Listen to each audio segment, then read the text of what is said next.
तो आज का क्लास शुरू हम लोग करेंगे। नेक्स्ट हमारा क्या था, विदेशी यात्री। हम लोगों ने क्या क्या कर लिया, ऐतिहासिक काल में सिक्का के बारे में कर लिया और अभिलेख के बारे में कर लिया। एक बार सिक्का और अभिलेख का रिवीजन कर लेते हैं, उसके बाद फिर आगे विदेशी यात्री में चलते हैं। ठीक है, सिक्का में हमने क्या क्या पढ़ा था, सिक्के के अध्ययन को क्या बोलते हैं, न्यूमिस्मेटिक्स बोलते हैं। ठीक है, और जो सिंधु सभ्यता में पाया गया सिक्का था वो टेराकोटा का बना हुआ था, है ना, ये भी हमने पढ़ा। अच्छा ये बताइए, पर्ण नाम का सिक्का कहाँ पे किसने चलाया था, बताइए। पर्ण सिक्का का नाम था, वो किस चीज का बना हुआ होता था और किस काल में हुआ है, किसके, मौर्य काल में हुआ है। ठीक है, और शीशा का सिक्का, सोना का सिक्का, कुषाण, मैंने सोना बोला है ना, सोना में तो आप दोनों को नाम बताइए। एक शुद्ध सोना जो कुषाण वंश में, शुद्ध सोना स्कंदगुप्त ने, मतलब गुप्त वंश के राजा ने स्कंदगुप्त ने किया था। ठीक है, समुद्रगुप्त का उपलब्धि बताइए, समुद्रगुप्त ने क्या किया था, समुद्रगुप्त के द्वारा क्या किया गया था, सिक्कों के एवज में बात हो रही है तो समुद्रगुप्त की चर्चा हुई थी।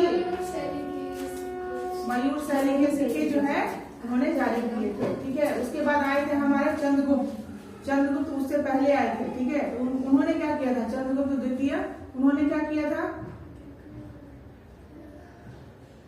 रिवीजन का मतलब होता है पूरा रिवीजन, है ना, रिवीजन। सबसे ज्यादा सिक्का जो है जारी करवाया था, सबसे ज्यादा सिक्का। ठीक है, याद रखना है आपको। उसके बाद कौड़ी किसके काल में हुआ था, कौड़ी का गुप्त काल। ठीक है, उसके बाद बताइए आपको रुपया का प्रारंभ किसने किया था, शेरशाह सूरी ने किया था। ठीक है, और शेरशाह सूरी से जुड़ा हुआ कहानी भी आप लोगों को पढ़ने के लिए मैंने बोला है कि पढ़ लीजिएगा। शेरशाह सूरी को किसने हराया था, अकबर ने हराया था, अकबर। ठीक है, लेकिन अकबर ने जब देखा, एक तो ये बहुत ही योद्धा थे, बहुत अच्छे महान योद्धा थे, तो इनके जो दरबार में, शेरशाह सूरी के दरबार में एक टोडरमल नामक जो थे ना, वित्त मंत्री थे।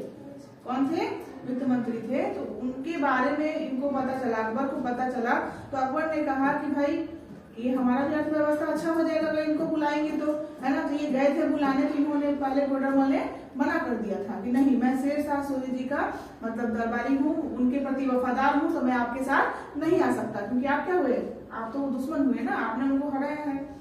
तो बहुत मनाने के बाद अकबर खुद गए थे, महान थे अकबर भी, ऐसा नहीं है, बहुत महान इंसान थे, एक राजा होकर भी एक मंत्री के पास जाकर उनको बोल रहे हैं कि आप आइए मेरे पास, क्योंकि उनको फील हो चुका था कि ये बहुत ही, अगर आ जाएंगे तो हमारी अर्थव्यवस्था बहुत ही अच्छी हो जाएगी, है ना, ईमानदार इंसान है, उनको पता था। तो बहुत ही कम ऐसे राजा हुए हैं जो अपने आप को राजा का घमंड नहीं मानते थे। ठीक है, तो वो गए, 2 बार 3 बार गए, वो माने नहीं, लेकिन बाद में जब टोडरमल को एहसास होता है कि ये प्रजा के लिए ज्यादा करते हैं, अकबर जो है प्रजा के लिए सोचते हैं, हर काम जो है प्रजा के लिए करते हैं, कुछ जो है ना ये था, गलत फहमी भी था टोडरमल के मन में, क्योंकि जो अकबर के सिपाही लोग थे वो गलत करते थे, तो उनके वजह से जो है ना वो भी बदनाम थे। सब जो कि अगर स्कूल में कुछ बुरा हो रहा है तो मेरा भी नाम बदनाम हो जाता है ना, लेकिन जो पर्सनली मुझसे मिल लेगा उसको पता चल जाएगा कि मैम कैसी है ना, पर्सनली जो जानेंगे वो जान जाएंगे कि हाँ मैम का व्यवहार कैसा है, मैम क्या सही और गलत करती है, क्या बोलती है, ये पता चल जाएगा। उसी तरीके से टोडरमल जी को भी बाद में एहसास हुआ कि नहीं, ये तो अफवाहें हैं, है ना, अकबर के बारे में अफवाह है, और ये बहुत ही अच्छा व्यक्ति है, ये प्रजा के बारे में सोचने वाला है। ठीक है, और एक राजा के रूप में जो कार्य करना चाहिए वही कार्य करते हैं। ठीक है, कोई भी राजा होगा तो अपने जगह का क्या करेगा, प्रोटेक्शन करेगा ना, प्रोटेक्शन करने के लिए क्या करेगा, युद्ध करेगा दूसरे से। तो अब दूसरा पार्टी कोई भी हो सकता है, तो इसने राजा धर्म निभाया है। इस तरीके का बात जब आया टोडरमल के मन में, तो उन्होंने ज्वाइन कर लिया, इनका दरबार में शामिल हो गया। तो नवरत्न में से एक रत्न जो है टोडरमल भी है, और टोडरमल का जो अर्थव्यवस्था का नीति है बहुत ही अच्छा नीति है, आज भी फॉलो किया जाता है। ठीक है, मनमोहन सिंह, डॉक्टर मनमोहन सिंह जी जो थे ना, वो भी फॉलो करते थे, और वो तो खैर मनमोहन सिंह जी नहीं रहते तो हम क्या ही बोले, हमारा देश आज इस तरीके से आर्थिक रूप से मजबूत नहीं होता। उस समय का आर्थिक संकट से लड़ा दिए, संभाल लिए भारत को, जब बिल्कुल नामुमकिन था संभलना भारत का। तो डॉक्टर मनमोहन सिंह जी के जैसा जो वित्त मंत्रालय था, आज तक हमको लगता है कि ना कोई हुआ था ना हुआ है, अब ना होगा ये कहना मुश्किल है, क्योंकि हो सकता है कि उनसे प्रेरित होकर और भी आ जाए। ठीक है, लेकिन ये तो 2 चीज तो है, न था और न है अभी तक। आगे का भविष्य कैसे बता दे कि नहीं आएगा, लेकिन वो इंसान बहुत ही अच्छे थे। तो आपको रिलेशन समझ में आ गया, टोडरमल मनमोहन सिंह वित्त मंत्रालय से जुड़े हुए हो गए, है ना, और नवरत्न में से एक रत्न हो गया अकबर के दरबार के, कौन, टोडरमल हो गए, ठीक है। चलिए, तो ये हो गया हमारा। तो रुपए का प्रारंभ शेरशाह सूरी ने कर दिया था। दाम का भी प्रारंभ किसने शुरू किया था, शेरशाह सूरी ने किया था। और सोने का असरफी किसने किया था, शेरशाह सूरी ने किया था। तो यह नाम याद हो गया, रुपए का, दाम का और असरफी, सोने का असरफी का प्रारंभ किसने किया था। कुषाण वंश में जब अशुद्ध सोने का सिक्का जारी किया गया था तो कुषाण वंश के संस्थापक कौन थे, कुजुल कड़फिशस, कुजुल कड़फिशस। लेकिन सोने का सिक्का, अशुद्ध सोने का सिक्का जारी कौन किया था, विम कड़फिशस किए थे, ठीक है, याद रखिएगा आपको। और ये यूनानी शासक थे, भारत के नहीं थे, यूनानी शासक थे। क्लियर हो गया। तो सोने का सिक्का भारत में प्रथम बार कुषाण वंश ने लाया था, ठीक है, वो भी अशुद्ध सोने का, ठीक है, शुद्ध सोने का गुप्त काल में आया था, याद रखिएगा। चलिए आगे अभिलेख में क्या था, अभिलेख को हम लोग क्या कहते हैं, पत्थरों पर खोद कर लिखना ही अभिलेख कहलाता है ना। पत्थर पे खोद दिए और लिख दिए तो क्या हो गया, अभिलेख हो गया। अच्छा, अभिलेखों के अध्ययन को क्या बोलते हैं, एपिग्राफी बोलते हैं, है ना। तो हमें हाथी गुफा जो अभिलेख है वो कहाँ पाया गया है, उड़ीसा में पाया गया है। ये किसके द्वारा बनवाया गया था, खारवेल, राजा खारवेल ने लिखवाया था। और कलिंग युद्ध की चर्चा की थी, किस युद्ध की चर्चा की थी, कलिंग युद्ध की चर्चा की थी। और उस कलिंग युद्ध में राजा कौन थे कलिंग के, ठीक है, वेरी गुड। ये रिवीजन देख के भी कर सकते हो, कोई दिक्कत नहीं, साथ में रिपीट करने से क्या होता है, आपका वो चीज दिमाग में छप जाता है, फिर जल्दी इंसान भूलता नहीं है, ठीक है। तो रिवीजन इसीलिए किया जाता है। दूसरा हम लोग को ऐहोर अभिलेख मिला था, वो कहाँ मिला, ऐहोर राजस्थान में मिला। इससे रिलेटेड क्या था कि पुलकेशिन द्वितीय ने हर्षवर्धन को हराया था, तो अपने विजय की चर्चा की थी कि देखो मैंने हर्षवर्धन को हराया है ना, तो उन्होंने अपनी चर्चा की थी। उसके बाद आया जूनागढ़ अभिलेख, ये कहाँ है, गुजरात में है। इसमें क्या हुआ था, रुद्रदामन ने इसमें सुदर्शन झील का चर्चा किया। सुदर्शन झील क्या था, मानव निर्मित झील था, प्राकृतिक नहीं था, वो प्राकृतिक रूप से नहीं पाया गया था, उसको बनवाया गया था। और सुदर्शन झील को बनवाया किसने था, चंद्रगुप्त मौर्य ने, मौर्य वंश के संस्थापक थे चंद्रगुप्त मौर्य, ठीक है। उनसे जुड़े हुए उनके गुरु कौन थे, चाणक्य, जिनका नाम विष्णुगुप्त, ठीक है, याद रखिएगा। चलिए आगे का मिला हमें प्रयाग अभिलेख, जिसको प्रयाग प्रशस्ति भी बोलते हैं। प्रयाग अभिलेख कहाँ है, इलाहाबाद, प्रयाग नाम से ही समझ में आ रहा है, प्रयाग अभिलेख इलाहाबाद, मतलब अब इलाहाबाद प्रयागराज के नाम से है, तो प्रयागराज में पाया गया था। और ये इसमें क्या था, समुद्रगुप्त ने अपने विजय अभियान की चर्चा की थी, याद रहेगा। और समुद्रगुप्त को हम लोग भारत का नेपोलियन भी कहते हैं। ये हमारा हो गया था अभिलेख। एक हुआ था स्तंभ लेख, स्तंभ लेख आया था। तो स्तंभ लेख क्या हुआ था, डिस्कस हमने, इसको जो है एक स्तंभ लेख मिला है जिसको गरुड़ ध्वज स्तंभ लेख भी बोलते हैं, जो मध्य प्रदेश में पाया गया है। उसका एक और नाम था, क्या था, हेलियोडोटस, हेलियोडोटस। ये स्तंभ लेख है, लंबा पत्थर, स्तंभ मतलब पिलर, और पिलर जैसा लंबा लंबा पत्थर पे जो लिखा रहेगा खोद कर, उसको हम लोग स्तंभ लेख कहते हैं, ठीक है। तो हो गया, मध्य प्रदेश में पाया गया है, गरुड़ ध्वज स्तंभ लेख हो गया। इसके बारे में क्या था, कुछ बताए थे, इसमें भागभद्र ने भागवत धर्म की चर्चा की है, ठीक है, भागभद्र में भागवत धर्म की चर्चा की। चलिए आज का हेडिंग क्या लिए, विदेशी यात्रियों द्वारा, विदेशी यात्रियों द्वारा भारत का विवरण, ठीक है, भारत का विवरण, भारत के बारे में जो भी विदेशी यात्री आए उन्होंने क्या लिखा था, किस पुस्तक के द्वारा बताया है, हम लोग वही जो है आज नाम जानेंगे, ठीक है। क्योंकि आप लोग के लिए इतना ही है, ज्यादा हम लोग को लेक्चर, हम लोग को प्रोफेसर नहीं बनना है ना किसी चीज का, हमें जो टारगेट है वो कंप्लीट करना है। तो चलिए पहला जो यात्री है, पहला यात्री का नाम लिखिए हेरोडोटस। हेरोडोटस का नाम आपने पढ़ा है, इतिहास का जनक भी कहते हैं, फादर ऑफ हिस्ट्री, लिख लीजिए हेरोडोटस। हेरोडोटस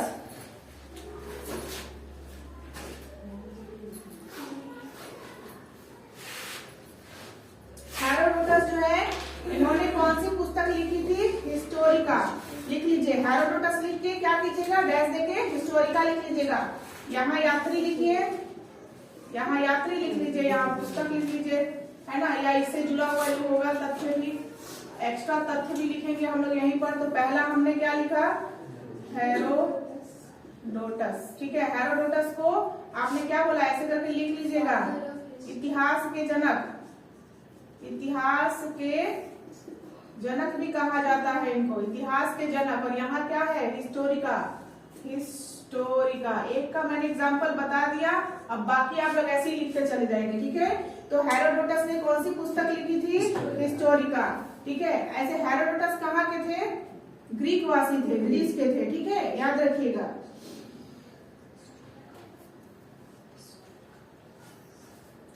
ठीक है, तो ये थे, इनका जन्म जो था ग्रीस में हुआ था, ग्रीक वासी थे, लेकिन बाद में इन्होंने क्या किया था, इटली की नागरिकता ले ली थी। ठीक है, याद रखिएगा, बाद में ये इटालियन हो गए थे। ठीक है, तो इटली की नागरिकता ले ली थी। ये सब सिर्फ जानकारी के लिए रखिए, लिखने की जरूरत नहीं है, आप बस इतना ध्यान रखना है कि आपके एग्जाम में ये पूछ सकता है। ठीक है, कि हिस्टोरिका के लेखक कौन थे, हिस्टोरिका के लेखक हेरोडोटस थे।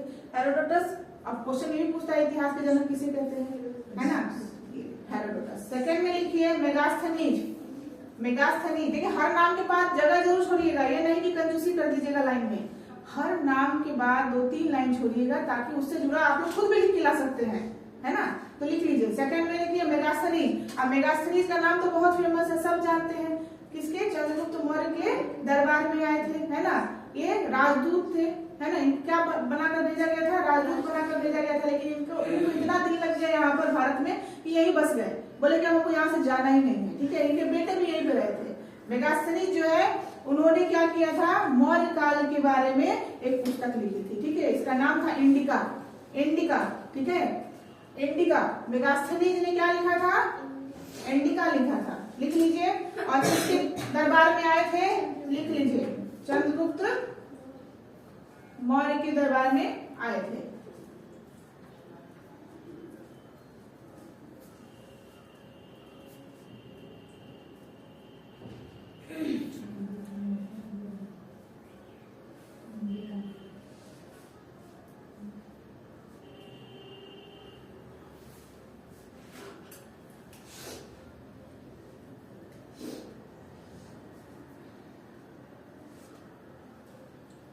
तो ये कहां से आया था, यूनान से आया था। ठीक है, यूनान का एक राजदूत था जो चंद्रगुप्त मौर्य के दरबार में कौन आया था, मेगास्थनीज आया था। इन्होंने कौन सी पुस्तक लिखी, इंडिका। ठीक है, तो मौर्य काल के बारे में किस पुस्तक के द्वारा बताया जाता है, इंडिका। इंडिका पुस्तक को किसने लिखा था, मेगास्थनीज। मेगास्थनीज ने कौन सी पुस्तक लिखी थी, यही क्वेश्चन रिपीटेड आया हुआ है, यही 3 प्रकार से क्वेश्चन पूछा गया है। ठीक है, चौथा भी पूछ सकता है, हो सकता है कि चंद्रगुप्त मौर्य के दरबार में यूनान से आने वाला विदेशी यात्री कौन था, मेगास्थनीज। क्वेश्चन घुमा के कुछ भी पूछिए, हमें पता है कि कैसे आंसर देना है। ठीक है, सेकंड नंबर, थर्ड नंबर में लिखिए, थर्ड नंबर में एक अज्ञात है। ठीक है, अज्ञात है, उनको पता नहीं है, बुक का नाम लिख लीजिए। यहाँ यात्री में लिखिएगा अज्ञात यात्री है। ठीक है, अज्ञात क्या है, अज्ञात। इसका बुक का नाम है परप्लस ऑफ एरिथ्रियन सी। ठीक है, परप्लस, परप्लस ऑफ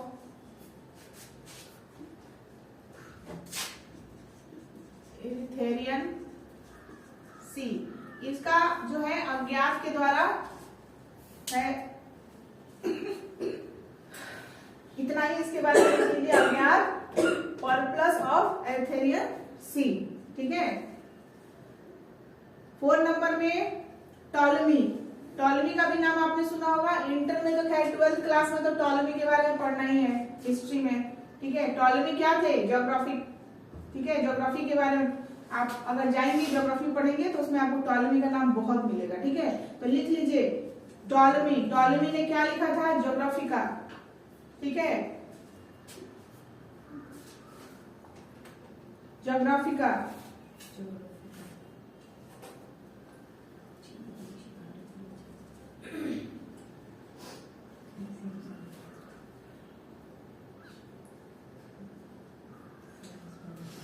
ठीक है, ज्योग्राफी का।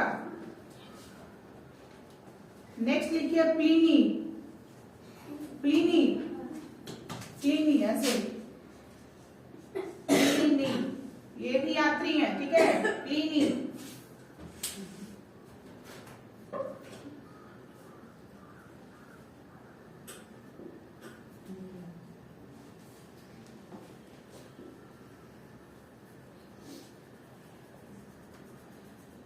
प्लिनी ने एक बुक लिखा हिस्ट्री के ऊपर जिसको नेचुरल हिस्टोरिका बोला गया। क्या बोला गया? नेचुरल हिस्टोरिका बोला गया।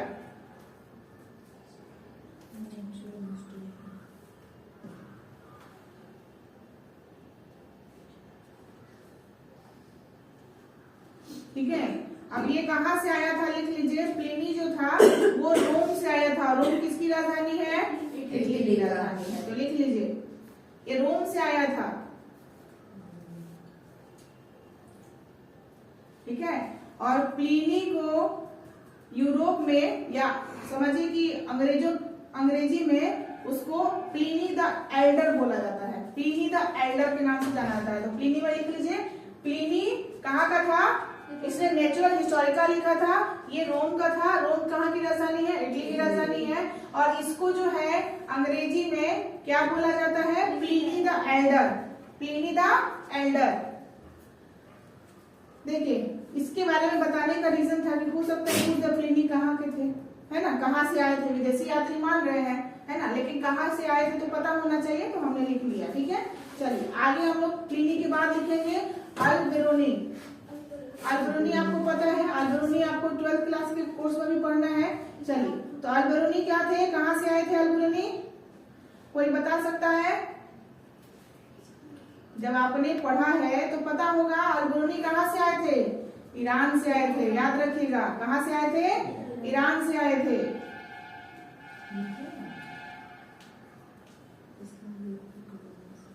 तो अल्बेरोनी ने कौन सी पुस्तक लिखी थी? तो 2 पुस्तक आप लिखिएगा। ठीक है, किताबुल हिंद और तहकीके हिंद। ठीक है, किताबुल हिंद और तहकीके हिंद।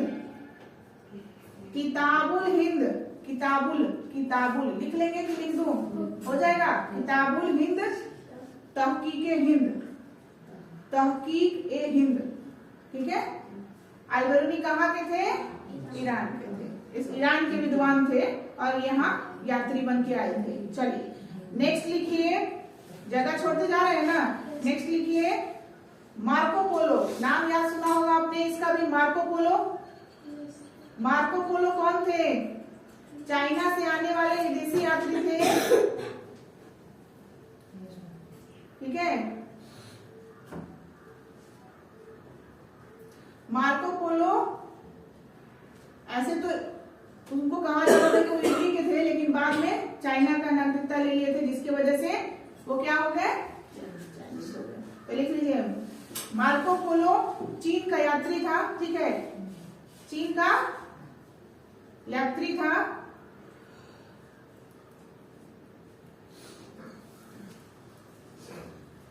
इसके तथ्य के बारे में लिखिएगा, तथ्य में लिखिएगा। ठीक है, तथ्य क्या था कि इन्होंने रेशम मार्ग की यात्रा की थी। रेशम मार्ग सुने हैं आप लोग? जिस मार्ग से रेशम का आयात निर्यात होता था उसको रेशम मार्ग कहते थे। तो इन्होंने रेशम मार्ग की यात्रा की थी और ये महज 17 वर्ष के थे, 17 साल के थे। आप लोग को यहाँ से बोल दिया जाए अकेले पटना घुमाइए तो सोचिएगा, है? अब बताइए ये कहाँ से कहाँ यात्रा करके आ गए? घर वाले जाने नहीं देते हैं, बात सही है। यहाँ पर यही तो रीजन है। किसी ने कहा था कि काश एलन मस्क इंडिया में रहता, एलन मस्क इंडिया में रहता तो आज वो मस्क मेलन बेचता, आज वो स्पेसएक्स का मालिक नहीं होता, आज भी वो क्या करता? मस्क मेलन बेचता। Elon Musk is selling muskmelon, हम लोग कहते हैं, है ना। हमारे सोच नहीं है हमारे यहाँ, ठीक है, एटमोस्फेयर नहीं है, स्टडी के बारे में वो सोच ही नहीं है। या एक होता है ना माहौल क्रिएट करना, कुछ 50% अगर हमारे अपने लोगों का गलती है तो 50% बाहर के माहौल का भी गलती है, कि वो लोग ऐसा माहौल ही क्रिएट कर देते हैं कि लड़कियों को हो या लड़के को, आजकल लड़कों को भी नहीं जाने दिया जा रहा है, ऐसा नहीं है, बहुत कम हो गया है ऐसा केस, ठीक है, कि आप कहीं भी जा सकते हैं, क्योंकि आजकल लड़कों लोग के साथ भी इंसिडेंट हो रहा है बहुत ज्यादा, है ना, लड़कियां कुछ भी कर देती है उनके साथ, तो ये भी आजकल खतरनाक हो गया है, कोई भी सेफ नहीं है, कोई सेफ नहीं है। इसकी वजह से जो है माहौल, सबसे बड़ा एटमोस्फेयर, यहाँ का एटमोस्फेयर आगे बढ़ने देने वाला नहीं। अब सोचिए ना, सबसे पहले बिहार का हम लोग बात कर रहे हैं, है ना, बिहार से कितने विद्वान लोग निकलते हैं, IAS IPS कितने निकलते हैं, है ना। एक से एक प्रोफेसर यहाँ के, मैथ के और साइंस के प्रोफेसर एक से एक होते हैं यहाँ के, लेकिन फिर भी यहाँ रह के क्यों नहीं राइज कर पाते, वो बाहर जाके ही क्यों राइज करते हैं, यहाँ वो एटमोस्फेयर नहीं है, ठीक है। यहाँ से भी जो हम लोग का एरिया है, ये चंपारण का एरिया जो है, यहाँ जो टीचर का जो रिस्पेक्ट है ना, बिल्कुल नहीं है।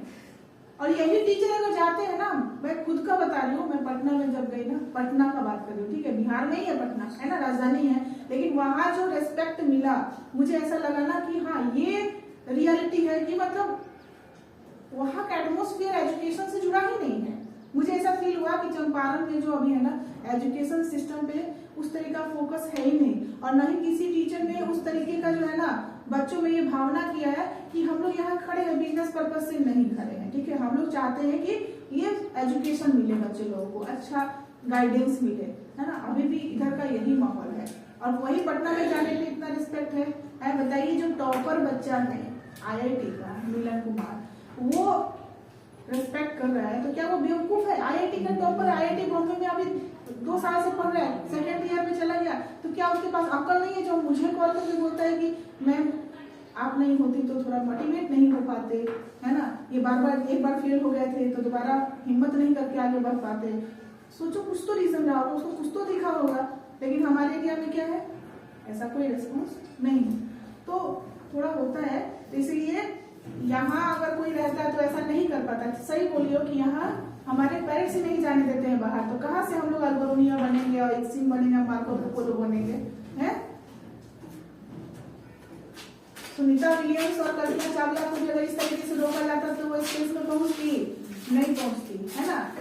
एक तो उस तरीके का एटमोस्फियर नहीं है, उस तरीके के लोग नहीं है ना। और हमारी जो सोच है ना आज वही पुरानी चल रही है, लड़कियों के प्रति तो खासकर वही चल रहा है, ठीक है। चाहे आप इंजीनियर बन जाइए, चाहे आप पायलट बन जाइए, चाहे आप आर्मी में चले जाइए, लेकिन आपको जाने से पहले घर का नाश्ता बना के जाना है, ठीक है। ये वाला सोच नहीं बदलेगा, कोई नहीं आके कहने वाला है कि तुम जाओ ड्यूटी पे, हम लोग देख लेंगे, कोई नहीं कहने वाला, क्योंकि आपने माथे पे जन्म होते ही लिखवा के आया है कि ये सारे काम हमारे हैं, ठीक है, हमें ही करना है सारी रिस्पॉन्सिबिलिटी। तो ये सोच कब बदलेगी, जब हम लोग अपने लड़के को भी वही संस्कार देंगे, सिखाएंगे, ठीक है। तो वहीं से शुरुआत होगी, लड़की को समझाया जाएगा और लड़कों को भी समझाया जाएगा, तभी जाके ये बदलाव होगा, अदरवाइज ये बदलाव नहीं हो सकता है, ठीक है। और हमारे यहाँ क्या है, बाहर में तो चलता भी थोड़ा, हमारे यहाँ गलती से कोई लड़का अगर अपनी पत्नी का हेल्प करते हुए किचन में पाएगा ना, तो बड़ा गंदा सब बोलते हैं, तो मौका है। अजीब बात है, एक तरफ आप बोलते हैं समझिए बराबरी का समय आ गया है, हाँ, और हेल्प कर रहे हैं तो महंगा है। दामाद बेटी का हेल्प कर रहा है, कितना अच्छा दामाद मिला है मेरी बेटी का, मतलब कितना हेल्प कर रहा है, मतलब बहुत सारा ऐसा सिस्टम है। तो आप क्या ही कीजिएगा, माहौल लोग हमें आगे नहीं बढ़ देते हैं। तो देखिए आपकी उम्र के है ना, आप 17 साल है, 17 साल के कहाँ चला गया, रेशम मार्ग का यात्रा कर रहा है मार्को पोलो। अब बताइए आप क्या, आप अभी मार्को पोलो 17 साल में क्या रेशम मार्ग का यात्रा कर रहा है, और आप अभी भी बोल रहे हैं दरवाजा खोलो दरवाजा खोलो, लेकिन दरवाजा खुल ही नहीं रहा है। लोग कहते नहीं जाना है तुमको तो यहाँ से मोतिहारी अकेले नहीं जाना है, तुम जाके दिखा दो, टांग तीर चीर देंगे अकेले गई तो, है ना, ऐसा वाला सिस्टम है। लड़के को है थोड़ा सा चले जाते हैं, लड़के जा सकते हैं अकेले, बट लड़कियां नहीं जा सकती। हम तो कहते हैं सारे लड़के को ही घर में बंद कर दो, लड़की को घूमने दो, देखते हैं क्या करती है। लेकिन ये भी है ना, फैसिलिटी का गलत फायदा उठा लेती है, अकल नहीं है लड़की को ज्यादा, वो बाहर की दुनिया नहीं समझती है, दुनियादारी नहीं समझती है, ठीक है। तो इस चीज का जो है ना गलत ही फायदा उठा लेगी। अब एक बार बच्चे को थप्पड़ मारने दो, छोटा बच्चा गोद में लो, एक बार थप्पड़ मारेगा ना तो तुम फंस दो ना, तो दोबारा भी थप्पड़ मारेगा। वो ये नहीं सोचेगा कि प्यार से छोड़ दिए कि हम छोटा बच्चा है, वो फिर दोबारा मारेगा और हंसेगा, फिर आप थोड़ा छोड़ दीजिए फिर मारेगा, एक बार आप दिखा दीजिए तो शांत हो जाएगा, है ना। तो ऐसा मिलाना पड़ता है। चलिए ये सब डिस्कशन तो ऐसा टॉपिक है ना कि खत्म ही नहीं होने वाला। माँ बाप भी क्या करें, डरे हुए हैं ना, माहौल को देख के डरे हुए हैं कि क्या ही किया जाए, सुरक्षित महसूस नहीं करते हैं अपनी बेटियों के प्रति, है ना, इस वजह से ऐसा करते हैं। तो मार्को पोलो के बारे में बताइए। हमने इतना कुछ डिस्कस कर लिया, पूरा रामायण महाभारत सब लग रहा है कि हमने डिस्कस कर लिया है। एलन मस्क को मस्क मेलन बेचवा दिया एलन मस्क से, ठीक है। चलिए आगे का लिखिए। आगे का नाम जो आएगा वो अक्सर आप लोग सुनते हैं, फाहियान। फाहियान किसका? ये रेशम मार्क किए थे, इसलिए मैंने बोला कि तथ्य भी लिखना है ना। ये रेशम मार्क किए गए थे। ऐसे मार्को पोलो जो है ना एक लिखे थे किताब, उसको अलग से बता देती हूँ मैं। इल मिलियन, इल मिलियन, इल मिलियन लिखे थे। ऐसे आपको पढ़ना नहीं है इसमें, जो आपके लिए है ना बिहार पुलिस वाला, उसमें बुक में नहीं दिया है, अलग से मैं लिखवा दी। इल मिलियन, ठीक है। इन्होंने अपना यात्रा के बारे में विवरण लिखा था इसमें, इल मिलियन। और एक चीज है, मार्को पोलो जो हुए वह एशिया के पहले यात्री हुए रेशम मार्ग का यात्रा करने वाले। तो ये भी लिख लीजिए, एशिया के पहले यात्री हुए रेशम मार्ग का यात्रा करने वाले, ठीक है। रेशम मार्ग का यात्रा करने वाले पहले यूरोपियन थे। यूरोपियन, उनके बाद में क्या हुआ था, वो थे तो वो इटालियन ना, इटालियन थे ना, यहाँ से आए थे चीन का यात्रा करते हुए। तो यहाँ लिख लीजिए, रेशम मार्ग की यात्रा करने वाले पहले यूरोपियन में से एक थे। हो गया। अब मार्को पोलो ने पता है भारत का भी दौरा किया था। हाँ, तो जब मार्को पोलो आए थे ना यात्रा पे, तो भारत का भी दौरा किए थे, लेकिन पहले चीन का दौरा किए थे। तो जब चाइना में गए थे ना, चीन में गए थे, तो उन्होंने क्या देखा था, कागज का उपयोग देखा था, कागज का उपयोग और नोट देखा था, ठीक है। तो मार्को पोलो जब यात्रा पे गए थे तो उसका यात्रा का विवरण जब पढ़ेगा तो उसमें दिएगा कि वो कागज, पेपर मनी देखे थे, पेपर मनी, ठीक है। इसका मतलब क्या है, चाइना में उस समय पेपर का आविष्कार हो चुका था, कागज का आविष्कार हो चुका था। और बोला भी जाता है कागज का सबसे पहले आविष्कार चाइना में हुआ है, रेशम का आविष्कार चीन में हुआ है ना, चाय पत्ती का भी आविष्कार। हाँ, इस तरीके से जो है हम लोग पढ़ेंगे।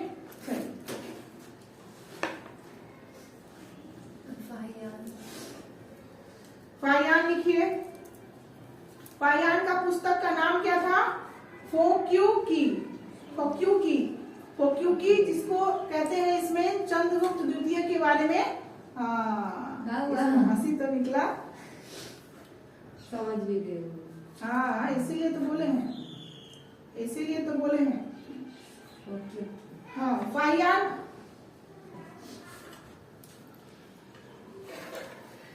तो ये कहां से आया था, चीन से भारत आया था, पैदल यात्रा की थी। सबसे खासियत बात थी इसकी, पैदल यात्रा की थी इसने, ठीक है। फाहियान चीन से भारत तक क्या हुआ था, पैदल यात्रा करके आया था। और यहाँ आने के बाद पता है उसने बौद्ध धर्म को अपना लिया था। बौद्ध भिक्षु था वो, क्या था, बौद्ध भिक्षु था। आप समझ रहे हैं, जब बौद्ध भिक्षु है तो बौद्ध धर्म के बारे में जानना चाहेगा, पढ़ना चाहेगा, तो इसलिए वो क्या हो गया था, बौद्ध धर्म से जुड़े जो ग्रंथ थे ना उसको ढूंढने के लिए चीन से भारत आ गया था।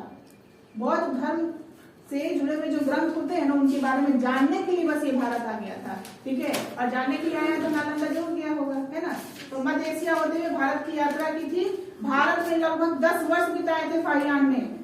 कितने वर्ष, 10 वर्ष किए थे।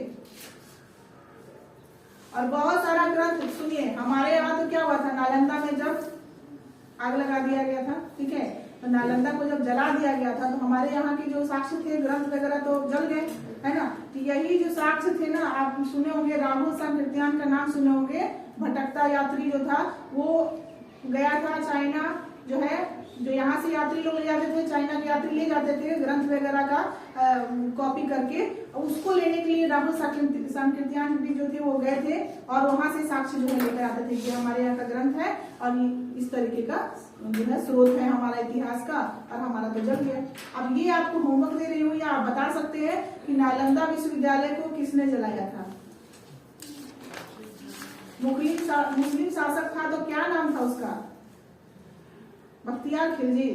हाँ, नाम जला दिए थे, ठीक है। तो जिसकी वजह से हमारे जितने भी ग्रंथ थे ना उसमें जितने भी रखे हुए थे पुस्तक, है ना, ऐतिहासिक स्रोत, वो जल गए थे, जिसकी वजह से हमें मिलना बहुत मुश्किल था। तो ये सारे ग्रंथ कहाँ चले गए थे, चीन से यात्री लोग आते थे, ले जाते थे, उन्हीं के पास चले गए थे। तो राहुल सांकृत्यायन का नाम सुनिएगा और पता चलेगा आपको कि उन्होंने किस तरीके से लाया था। ठीक है, वो सारे ग्रंथों को वापस, छवियों को कैसे लेकर आए थे। तो क्या लिखा आपने, इनके किताब का नाम क्या लिखा, फो क्यू की, डैश लेके लिखते हैं ना, फो क्यू की। ठीक है, चंद्रगुप्त द्वितीय। तो आपको पूछा जाता है कि किस राजा के शासन के दौरान फाहियान भारत आया था, चंद्रगुप्त द्वितीय। और गुप्त वंश के राजा थे, गुप्त वंश के थे। चंद्रगुप्त का मतलब मौर्य वंश नहीं होगा, गुप्त वंश के राजा थे। ठीक है, चंद्रगुप्त द्वितीय के काल में आए थे। नेक्स्ट लिखिए ह्वेनसांग। ह्वेनसांग, ह्वेनसांग चाइना का ही है, चाइना का ही है।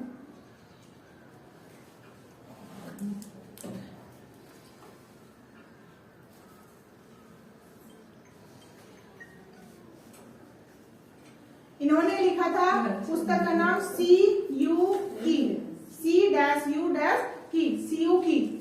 ठीक है, चाइना के ही यात्री थे ह्वेनसांग। इसको बाद में CU की को बाद में जब ट्रांसलेट किया गया इंग्लिश में, तो बुक का नाम हो गया history of the western world. History of the western world लिख लीजिए। CU की का अब क्या है, हिस्ट्री ऑफ द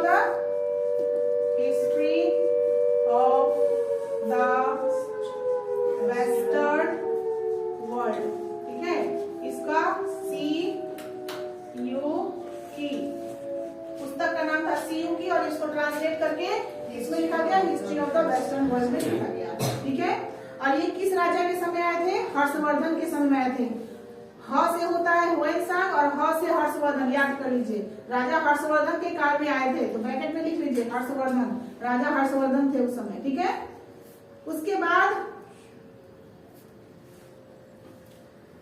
बाद लिखिए, लास्ट हम लोग लिखेंगे तारानाथ। तारानाथ,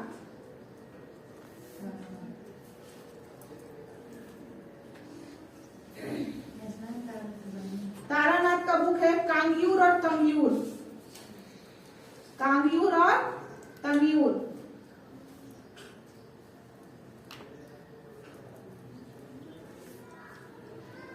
तारानाथ बुक लिखे थे कांग्यूर और तंग्यूर। ठीक है, ऐसे ये तिब्बत के थे, तिब्बतियन थे, तिब्बत से आए थे, लिख लीजिएगा। हाँ,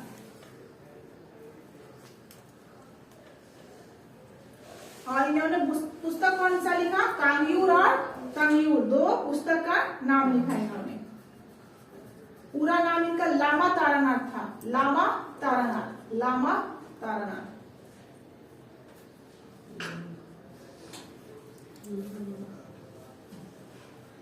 और ये एक बौद्ध भिक्षु थे, बौद्ध भिक्षु थे, बौद्ध भिक्षु।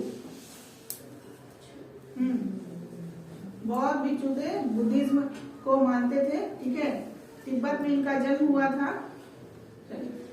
ये हो गया हमारे विदेशी यात्री। कुछ इंपॉर्टेंट फैक्ट नोट डाल के लिखिए, नोट डाल के लिखिए। चंद्रगुप्त द्वितीय का किस नाम से फेमस थे, चंद्रगुप्त द्वितीय किस नाम, विक्रमादित्य, विक्रमादित्य लिख लीजिए। ठीक है, फाहियान जब भारत आए थे, फाहियान जब भारत आए थे तो वे चंद्रगुप्त द्वितीय विक्रमादित्य के दरबार में गए थे।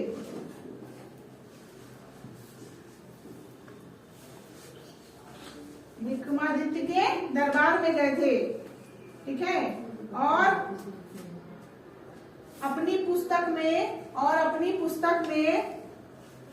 लिखिए, और अपनी पुस्तक में कौड़ी तथा भवन की चर्चा की थी, कौड़ी तथा भवन की चर्चा की थी। तो अब पता चल गया, कौड़ी हमने सिक्का में पढ़ा ना, चंद्रगुप्त द्वितीय के समय का बात। ठीक है, तो वही उन्होंने चर्चा की थी अपने पुस्तक में, किस चीज की, कौड़ी तथा भवन की।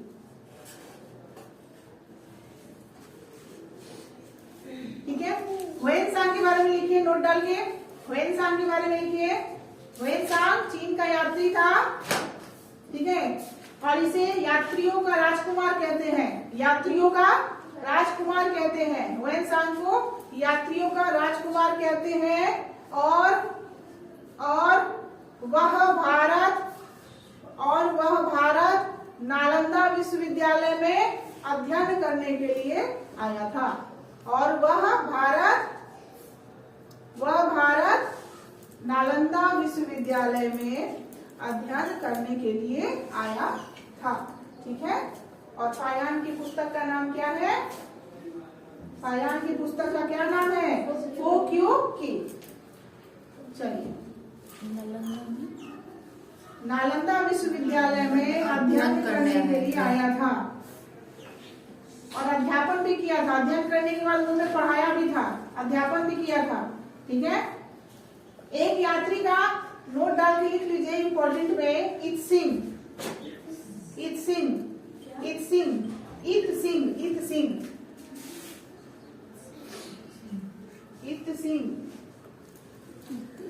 नोट डाल के लिखिए 699 ईसा पूर्व, सॉरी 673 73 ईसा पूर्व। ठीक है। इस ईसा पूर्व कैसे हो जाएगा? एडी होगा ना, इसलिए होगा। हाँ, ठीक है। आए थे, चीनी यात्री थे। यह एक चीनी यात्री थे। ठीक है। कहाँ के थे ये? चीन के थे। और इनके बारे में पता है इनको क्यों याद किया गया है? क्योंकि 400 प्रतियां जो था ना, 400 प्रतियां, छवि मतलब फोटोकॉपी जिसको हम लोग अभी कहते हैं, किसका? त्रिपिटक का 400 प्रतियां। त्रिपिटक जानते हैं ना, बौद्ध धर्म का ग्रंथ है ये त्रिपिटक। ठीक है। त्रिपिटक का 400 प्रति चीन लेकर चले गए थे। प्रतियां मतलब क्या होता है? फोटोकॉपी, जेरोक्स कॉपी हम लोग कहते हैं ना, जो वैसा ही लेकर चले गए थे। तो धन्य भाग की कम से कम लेके चले गए। नालंदा में तो जल गया, तो यहीं से तो हम लोगों को प्राप्त हुआ। चले तो ये लेकर चले गए थे। ठीक है। एक और लिख लिए, छूटा नहीं ना। 400 प्रतियां किसका ले गए थे? त्रिपिटक क्या है? बौद्ध धर्म का ग्रंथ है, बौद्ध ग्रंथ है। ठीक है। चलिए आगे का लिखिए, नोट डाल के फिर एक लिखिए, इबन बतूता अफ्रीका का था, मोरक्को से आया था। कहाँ से आया था? मोरक्को से आया था। लिख लीजिए, यह मोरक्को का रहने वाला था। ठीक है। यह मोरक्को का रहने वाला था और 7,000 किलोमीटर की यात्रा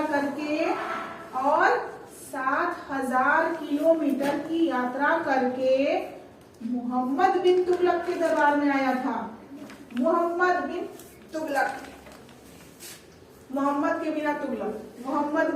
तुगलक लिख लीजिए।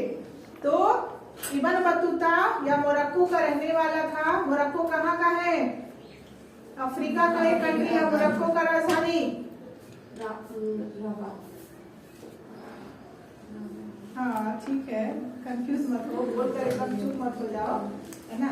उसके बगल में मैप लगा हुआ है, इस लड़की का बगल में मैप लगा हुआ है। राबात ही है, सही बोली है वो, बस कॉन्फिडेंस नहीं आता है। नहीं मैम, जब आप मोरक्को बोली ना तभी हम हाँ, नाम देखो, कंट्री के साथ ही नाम कैपिटल का आ जाना चाहिए। ठीक है। तो चलिए, तो आपने क्या लिखा है? इबन बतूता में मोरक्को का रहने वाला था और 7,000 किलोमीटर की यात्रा करके मोहम्मद बिन तुगलक के दरबार में आया था। ठीक है। और इसने एक पुस्तक लिखी थी, रेहला नामक। रेहला क्वेश्चन पूछा गया, क्वेश्चन है। ठीक है। मोहम्मद बिन तुगलक के द्वारा लिखी गई पुस्तक का नाम रेहला। Sorry, Ibn Battuta Mohammad bin Tughlaq के दरबार में आया था। अभी मेरे दिमाग में चल रहा था मोहम्मद के बिना तुगलक किसके बिना थे? मोहम्मद, बस उसके चक्कर में बोल दिया मैंने। चलिए, तो इबन बतूता ने कौन सी पुस्तक लिखी? रेहला। ठीक है। नेक्स्ट लिखिए अब्दुल रज़ाक फारस का था। हाँ, लिख लीजिए, अब्दुल रज़ाक विजयनगर में आया था। उस समय राजा कृष्णदेव राय थे। कौन थे? बढ़िया राजा थे। विजयनगर भी आप लोग को पढ़ना है, 12th का कोर्स है विजयनगर। चलिए लिखिए, अब्दुल रज़ाक यह फारस का रहने वाला था। फारस ईरान, फारस मतलब ईरान। और यह विजयनगर काल में आया था किसके दरबार में? कृष्णदेव राय के दरबार में, कृष्णदेव राय के दरबार में। और इसने एक पुस्तक लिखी थी, उसका नाम था मतला-ए-शाहीन, मतला-ए-शाहीन, मतला-ए-शाहीन, ठीक है, मतला-ए-शाहीन। किसका पुस्तक का नाम था? अब्दुल रज़ाक का। और अब्दुल रज़ाक कब आए थे? विजयनगर काल में आए थे, कृष्णदेव राय के दरबार में, ठीक है। तो ये रहा हमारा विदेशी यात्रियों का विवरण, इससे ज्यादा आप लोग मत देखिए, ठीक है। अब लिखिए साहित्यिक स्रोत, फटाफट लिखिए साहित्यिक स्रोत। साहित्यिक स्रोत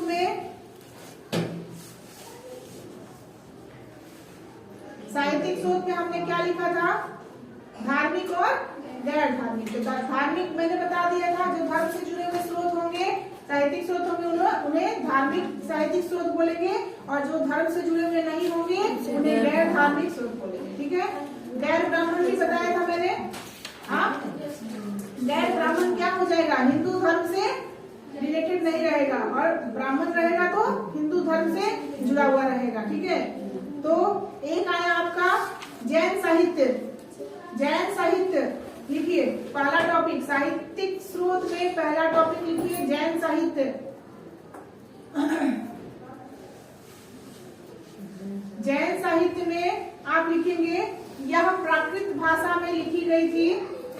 यह प्राकृतिक भाषा में, प्राकृत भाषा में लिखी गई थी। इन्हें आगम कहते हैं, इन्हें आगम कहते हैं।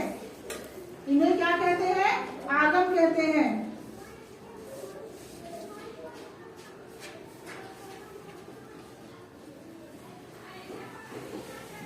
उदाहरण में लिखिए इसके, उदाहरण में इसके लिखिए, ऐसे लिखिएगा, ठीक है। उदाहरण में ऐसे लिखना है, 12 अंग ऐसे करके, ठीक है। जैसे बताएंगे 12 अंग, ठीक है, 12 अंग, 12 उपांग, 12 अंग, 12 उपांग,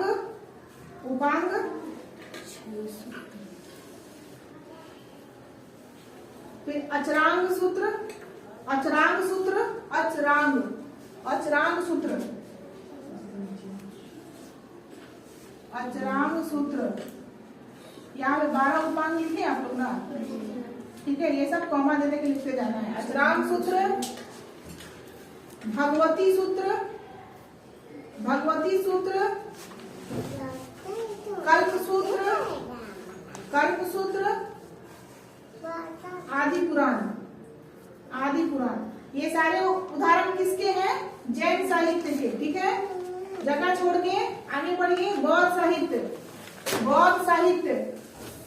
फिर से दोहरा दूं जैन साहित्य को, बौद्ध साहित्य। बौद्ध साहित्य पाली भाषा में लिखे हुए थे, पाली भाषा, पाली भाषा। जैन साहित्य प्राकृत में और बौद्ध साहित्य पाली भाषा में, ठीक है। जातक ग्रंथ में, इसमें लिखिए जातक ग्रंथ में, इसमें जो ग्रंथ लिखा गया था जातक ग्रंथ था, तो जातक ग्रंथ में महात्मा बुद्ध के, जातक ग्रंथ में महात्मा बुद्ध के पूर्व जन्म की 200 कहानियां हैं। कितनी कहानियां हैं? 200 कहानियां हैं। महात्मा बुद्ध के पूर्व जन्म की 200 कहानियां हैं। इसी में बहुत साहित्य में लिखिएगा एक ललित विस्तार, ललित विस्तार टेस्ट कर दीजिएगा। ललित विस्तार भी क्या है? ग्रंथ है। उसमें क्या लिखा गया है? महात्मा बुद्ध की पूरी जीवनी है। ललित विस्तार में महात्मा बुद्ध की पूरी जीवनी है। उसी में लिखिएगा तीसरा लिखिएगा साहित्यिक नाम अंगुत्तर, अंगुत्तर निकाय, अंगुत्तर निकाय, अंगुत्तर निकाय। इसमें 16 महाजनपद की चर्चा है। 16 महाजनपद की चर्चा है। मगध में 16 महाजनपद था ना, उसकी चर्चा है। जनपद, 16 महाजनपद की चर्चा किसमें है? अंगुत्तर निकाय में। और अंगुत्तर निकाय कहाँ आ रहा है? बौद्ध साहित्य के अंदर आ रहा है। ठीक है। बौद्ध धर्म की सबसे पवित्र पुस्तक कौन है? अभी मैंने बोला किसका चर्चा? त्रिपिटक। ठीक है, लिख लीजिए। बौद्ध धर्म की सबसे